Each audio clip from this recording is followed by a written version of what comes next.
নবম দশম শ্রেণীর প্রথম অধ্যায় বাস্তব সংখ্যা। বাস্তব সংখ্যার আমাদের দশমিক এবং পূর্ণপণিকের যোগ বিয়োগ আছে। অনেক ছেলেমেয়েই এই সব যোগ বিয়োগগুলো পরীক্ষায় আসলে করতে পারে না। এখন আমরা যে প্রশ্নটা বোর্ডে লিখে রাখছি, এটা কুমিল্লা বোর্ডে 2020 সালে আসছে। যোগ করো, খুব সহজ, একটু মনোযোগ দাও, তুমি অবশ্যই পারবে। অতি দুর্বল স্টুডেন্টরাও যোগ বিয়োগগুলো আশা করি করতে পারবে। এটা কঠিন কিচ্ছু নয়। 2 মার্কের এমসিকিউ অথবা সংক্ষিপ্ত অথবা সৃজনশীলের মানে সিকিউতে ক প্রশ্নে এই 2 মার্কের আসতে পারে। তাহলে একটু মনোযোগ দাও, তবে তুমিও পারবে। এখানে অনাবৃত আর আবৃত দুইটা জিনিস তুমি আগে বুঝে নাও।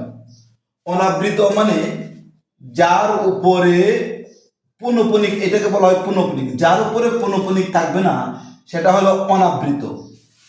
দশমিকের পরের সংখ্যা, এই যে এটা হলো পূর্ণ সংখ্যা, এগুলো হলো ভগ্নাংশ। দশমিকের পরে যেগুলোর উপরে পুনঃপুনিক থাকবে না সেগুলোকে বলা হয় অনাবৃত, আর যেগুলোর উপরে পুনঃপুনিক থাকবে সেগুলো হলো আবৃত। তাহলে এইখানে আবৃত আছে দুইটা, এখানে এটার উপরে পুনঃপুনিক, এটার উপরে পুনঃপুনিক, আর এদিকে আবৃত আছে একটি, 9-এর উপর শুধু পুনঃপুনিক। এদিকে কোনো অনাবৃত নাই, এদিকে একটা অনাবৃত আছে, মানে শূন্যর উপরে কোনো পুনঃপুনিক নাই। তাহলে আমরা কি বুঝলাম? যে সংখ্যার দশমিকের পরে যে ভগ্নাংশগুলো থাকবে, মানে যে সংখ্যাগুলো থাকবে, সেইগুলোর উপরে যদি পুনঃপুনিক না থাকে সেগুলোকে বলা হয় আবৃত। তাহলে এখানে আমার অনাবৃত। এখানে অনাবৃত কোনটা? শূন্যটা আছে অনাবৃত, আর আবৃত হচ্ছে 9, কারণ 9-এর উপরে পুনঃপুনিক আছে। 9-এর উপরে পুনঃপুনিক আছে, সেই জন্য সেটা হলো আবৃত। এদিকে দশমিকের আগে 3 আছে, এটার উপর পুনঃপুনিক নাই। এই পূর্ণ সংখ্যার সাথে কোনো আবৃত আর অনাবৃতর কোনো সম্পর্ক নেই। দশমিকের পরে দেখবা কি আছে, দশমিকের পরে 2টি আছে সংখ্যা, 2 এবং 5। 2-এর উপরেও পুনঃপুনিক আছে, 5-এর উপরেও পুনঃপুনিক আছে। তাহলে আমাকে এখানে আমার কোনো অনাবৃত নেই, এখানে শুধু আবৃত আছে। আবৃত মানে 2-এর উপরে পুনঃপুনিক, 5-এর উপরে পুনঃপুনিক। তাহলে 2টি অঙ্কে আবৃত আছে, আর এদিকে একটি অঙ্ক আবৃত আছে। এদিকে কোনো অনাবৃত নেই, মানে 3 হবে না কিন্তু দশমিকের পরের সংখ্যা নিয়ে আবৃত আর অনাবৃত সংখ্যা। তাহলে এখানে দশমিকের পরে 0 আছে, 0-এর উপরে কোনো পুনঃপুনিক নাই। তাহলে এইখানে একটি সংখ্যা হলো আমার অনাবৃত। তাহলে যে সংখ্যার উপরে পুনঃপুনিক থাকবে সেইগুলো হলো আবৃত, আর যার উপরে পুনঃপুনিক থাকবে না সেইগুলো হলো অনাবৃত। তাহলে এখানে 0-এর উপরে কোনো পুনঃপুনিক নাই, তাহলে শুধু এখানে একটি অঙ্ক অনাবৃত আর একটি অঙ্ক আবৃত, কারণ 9-এর উপরে পুনঃপুনিক আছে। এখানে দশমিকের পরে কোনো সংখ্যা নেই, অনাবৃত কোনো সংখ্যা নেই, আবৃত 2টি সংখ্যা আছে, 2 এবং 5। 2-এর উপরে পুনঃপুনিক আছে, 5-এর উপরে পুনঃপুনিক আছে। আশা করি তুমি বুঝতে পারছো অনাবৃত আর আবৃত। যার উপরে পুনঃপুনিক থাকবে সেটা আবৃত, যার উপরে পুনঃপুনিক থাকবে না সেটা অনাবৃত। তবে অবশ্যই দশমিকের পরে সংখ্যাগুলো হবে, দশমিকের আগে নয়, ভগ্নাংশগুলো। এই দশমিকের পরের সংখ্যার সাথে আমাদের আবৃত এবং অনাবৃত সম্পর্ক। তাহলে আমরা প্রথমে লিখব, দেওয়া আছে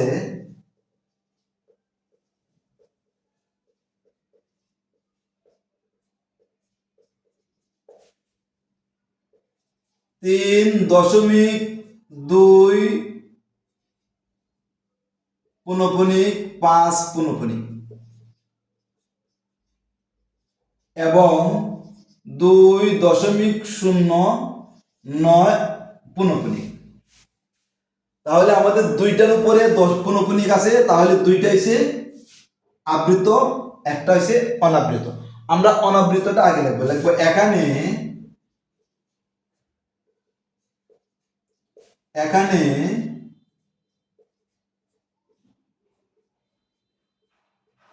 অনাবৃত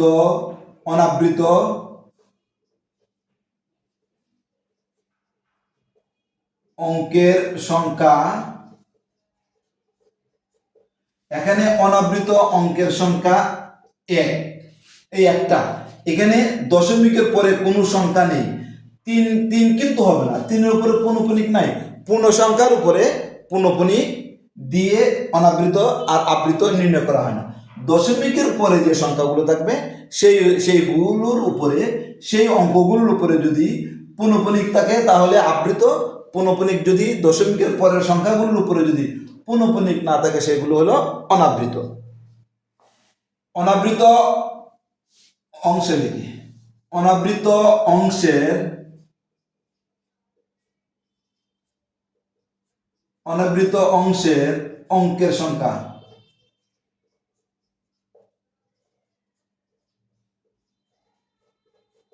সংখ্যা 1 এবং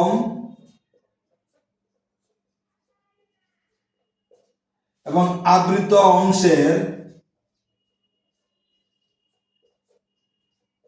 অনাবৃত অংশের অঙ্কের সংখ্যা হইছে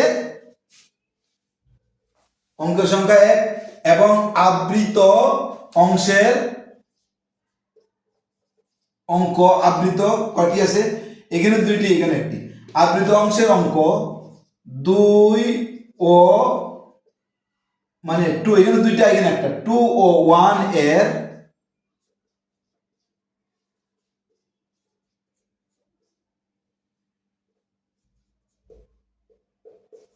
লসাগু 2 হবে। তাহলে আবৃত অংশের অঙ্ক, আবৃত অংশ এখানে দুইটা, এখানে একটা। আবৃত অংশের অঙ্ক 2, এখানে দুইটা, এখানে একটা। 2 ও 1 এর লসাগু 2। তাহলে আবৃত এবং আবৃত যে সংখ্যাগুলো থাকবে সেই সংখ্যাগুলো লসাগু নিয়ে যা হবে, আমি যখন যোগ করব মানে সদৃশ করব, তখন এই আবৃতের অংশের লসাগু যা হবে আমাকে এই দুইটাকে এরকম আবৃত অংশের সংখ্যা সদৃশ করতে হবে। অর্থাৎ 3.2 পৌনঃপুনিক 5 পৌনঃপুনিক। আমার এখানে বলছে অনাবৃত অংশের অঙ্কের সংখ্যা 1, তাহলে 2 উপরে পৌনঃপুনিক, 5 এর উপরে পৌনঃপুনিক, তাহলে 2 5 2 5 2 5, এবং আমি তখন 3 বার লিখছি।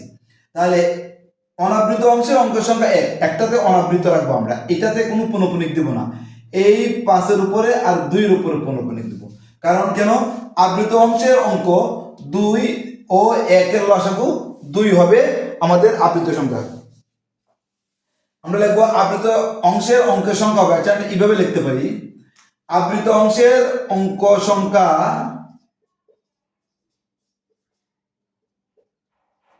আবৃত অংশের অঙ্ক সংখ্যা হবে এই 2 ও মানে 2 এবং 1 এর লসাগু 2। তাহলে আবৃত অংশের অঙ্কের সংখ্যা হবে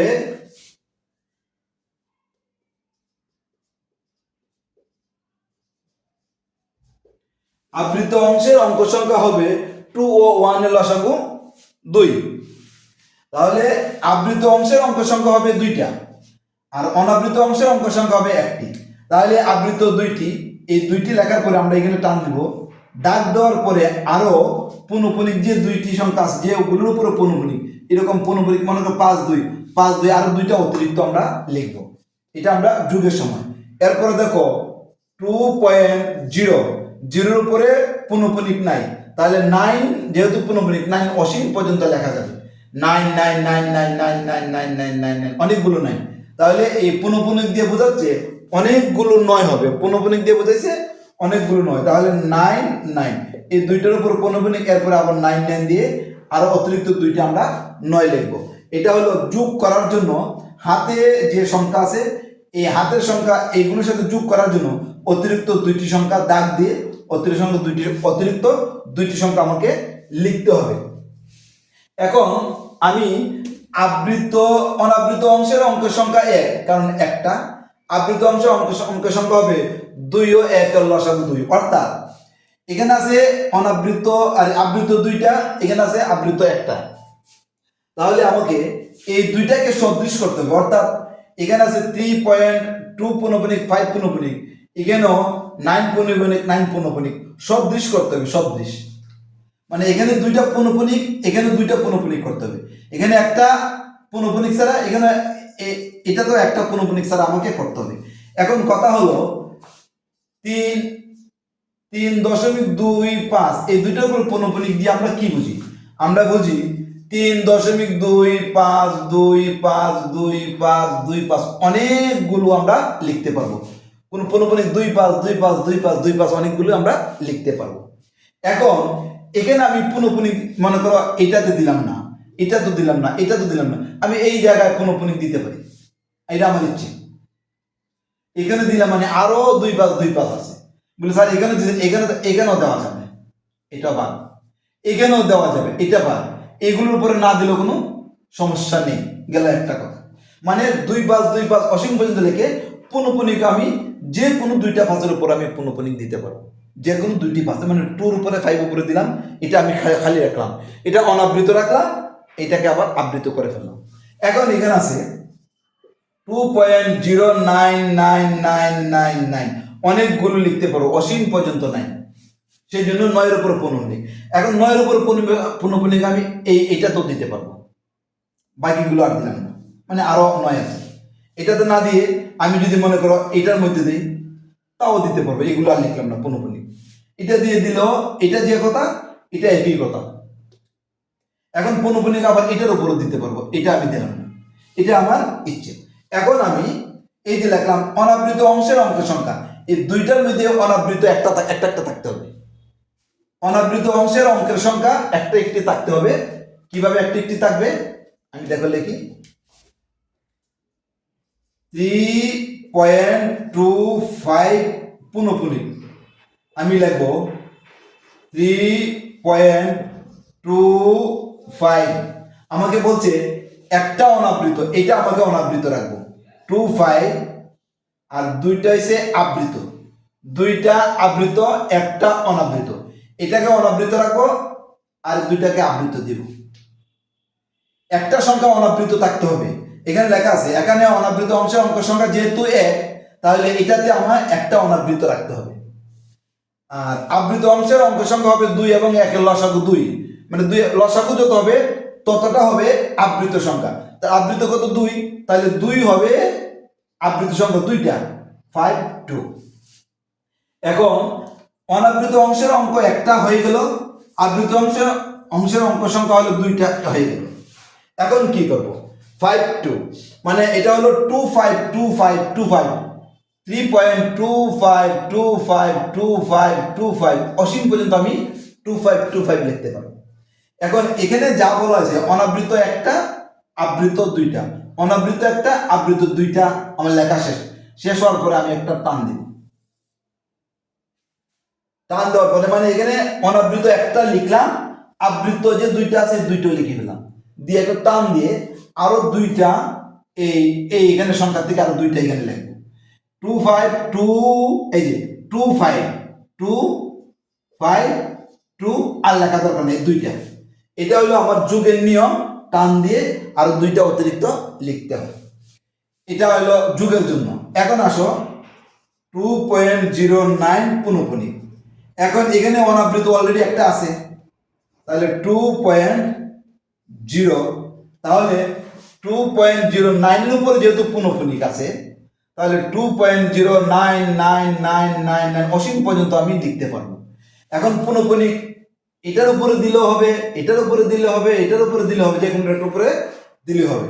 কিন্তু আমাকে বলছে অনাবৃত অংশ 1, তো অনাবৃত তো একটা আছে 0, আবৃত সংখ্যা 2, তাহলে আমি 9 পূর্ণপণিক 9 পূর্ণপণিক দুইটা আমি দিলাম, এই আবৃত দুইটা 9, কারণ 9 9 9 9 সবগুলোর উপরে পূর্ণপণিক, এই মনে করো এখানে পূর্ণপণিক দিলাম, এখানে একটা পূর্ণপণিক, এখানে একটা পূর্ণপণিক, সবগুলোর উপরে পূর্ণপণিক আছে 9 9 দুইটা, কারণ আমাকে বলছে আবৃত অংশের অঙ্ক সংখ্যা হবে 2, তাহলে আবৃত দুইটা, 9 এর উপরে পূর্ণপণিক, এই 9 এর উপরে পূর্ণপণিক, আবৃত দুইটা থাকতে হবে, কারণ আমাদের এখানে দুইটা, এখানে একটা, দুইটা, দুই এবং একের লসাগু যেহেতু দুই, লসাগু যত হবে ততটা হবে আবৃত।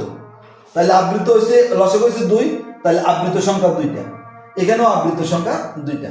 অনাবৃত অংশের সংখ্যা এক, এটার লসাগু টসাগু নাই, এখানে সর্বোচ্চ যতটি অনাবৃত আছে ততটি অনাবৃত লিখতে হবে। এখানে অনাবৃত একটা আছে, সেই জন্য এখানে একটা অনাবৃত, এখানে কিন্তু অনাবৃত নাই, কিন্তু একটা আমরা অনাবৃত রাখছি। এখানে অলরেডি একটা অনাবৃত আর দুইটা আবৃত। এখন এই পুনঃপুনিকের পরে আরো দুইটা আমরা 9 9 লিখতে পারবো, কোনো সমস্যা নেই। দুইটা কেন, তিনটা, চারটা, যত ইচ্ছা আমরা লিখতে পারি। এখন আমরা যোগ করব, এখন আমরা যোগ করব, যোগ করব যে আমরা এইগুলোর থেকে যোগ, এখানে হাতের গুলো এসে এক যোগ হবে। এটা আরেকটা ভিন্ন নিয়ম আছে, এইগুলো ছাড়াও আরেকটা নিয়ম আছে, এটা আমরা হয়তো বা কোনোদিন দেখাতে পারি, তবে এটাই সহজ। 9 আর 2 যোগ করলে 9 10 11 আর 1 হাতে আছে 1, 9 5 14 15 5 হাতে আছে 1, 9 10 11 12 2 হাতে আছে 1। দেখো এই দুইটার উপর যেহেতু পুনঃপুনিক, আমাকে এখানে 2 এর উপর পুনঃপুনিক দিয়ে দিতে হবে। তাহলে 9 আর 2 এ যোগ করলে 11 আর 1 হাতে আছে 1, 9 5 14 15 5 হাতে আছে 1, 9 10 11 আর 1 12 2 হাতে আছে 1, 9 5 14 আর 1 15 5 হাতে আছে 1। দেখো এই দুইটার উপরে পুনঃপুনিক আছে, তাহলে এখানেও পুনঃপুনিক দিতে হবে। একটু নিচে লিখবা, হাতে 1 আছে, 2 আর 1 3, এই 3 এর উপরে কোনো পুনঃপুনিক নাই, সেই জন্য দেওয়া হয়নি। দশমিক, এটা দশমিক, 3 দিয়ে 5, এটাই হলো আমাদের যোগ। এটা হলো কি আমাদের যোগ। তাহলে তোমরা আবৃত আর অনাবৃত অংশের মধ্যে দেখবা আবৃত কয়টি, প্রথমটাতে যোগ বা বিয়োগের সময় কয়টির মধ্যে আবৃত আছে, যতটির মধ্যে আবৃত আছে সবগুলো সংখ্যা লেখে এটির লসাগু বাইর করবা। লসাগু যা হয় ততটা হবে আবৃত। আর অনাবৃত হলো যতটি সংখ্যা থাকবে সর্বোচ্চ যেগুলোর উপরে অনাবৃত নাই ততটা হবে অনাবৃত। মনে করি এখানে যদি একটা সংখ্যা এরকম হতো 5.235 বা 5 পুনঃপুনিক দিয়ে দিলাম। এখন এখানে আছে কত, দুইটা অনাবৃত, এখানে আছে একটা অনাবৃত, এখানে নাই, তাহলে অনাবৃত অংশের সংখ্যা আছে তখন দুইটা হতো। মানে যতটি সংখ্যা থাকবে দেওয়া থাকবে তার মধ্যে সর্বোচ্চ যে অনাবৃত সেটাই হবে অনাবৃত অংশ। মনে করো এখানে একটা, এখানে আছে দুইটা অনাবৃত, তাহলে এখানে আমরা অনাবৃত দুইটা লিখতাম।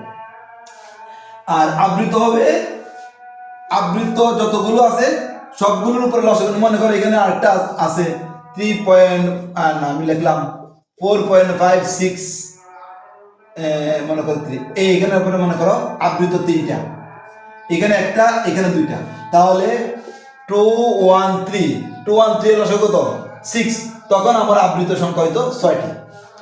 এই লসাগুর উপর নির্ভর করবে আবৃত সংখ্যা। আর অনাবৃত অংশ হবে যে সংখ্যা দেওয়া থাকবে সর্বোচ্চ যে কয়টাদের মধ্যে অনাবৃত নাই সে কয়টা হবে অনাবৃত। অনাবৃতর কোনো লসাগু টসাগু দরকার নাই, শুধু আবৃতের বেলায় লসাগু যা হবে ততটা তোমাকে আবৃত করতে হবে, ততটা আবৃত করে এবং সর্বোচ্চ যতটা অনাবৃত আছে ততটা লিখে দাগ দিয়ে সর্বশেষে আরো দুইটি সংখ্যা পুনঃপুনিকের যে আরো দুইটি সংখ্যা থাকবে, এই দুইটি সংখ্যা করে অতিরিক্ত লিখতে হবে। যোগ করার পরে হাতের এক এসে এখানে যোগ হলে এটি আমার আনসার হয়ে যাবে। এটা হলো নির্ণয় যোগ। নির্ণয় যোগ ফল 5.35 পুনঃপুনিক 2 পুনঃপুনিক, এটা হলো আমাদের আনসার। এই তো আমাদের অনাবৃত অংশের সংখ্যা 1টি আর আবৃত অংশের সংখ্যা 2টি, এটাই হলো আমাদের আনসার। তাহলে কুমিল্লা বোর্ড 2020 তোমাদের এমসিকিউ সংক্ষিপ্ত অথবা সিকিউ ক প্রশ্নে এইরকম যোগ বিয়োগ অথবা গুণ ভাগ আসতে পারে। তাহলে আমরা পরের ধাপে কোনো বোর্ডের প্রশ্ন অথবা বিয়োগ অথবা গুণ ভাগ বোঝাতে চেষ্টা করব। আশা করি তোমরা সাথে থাকবে।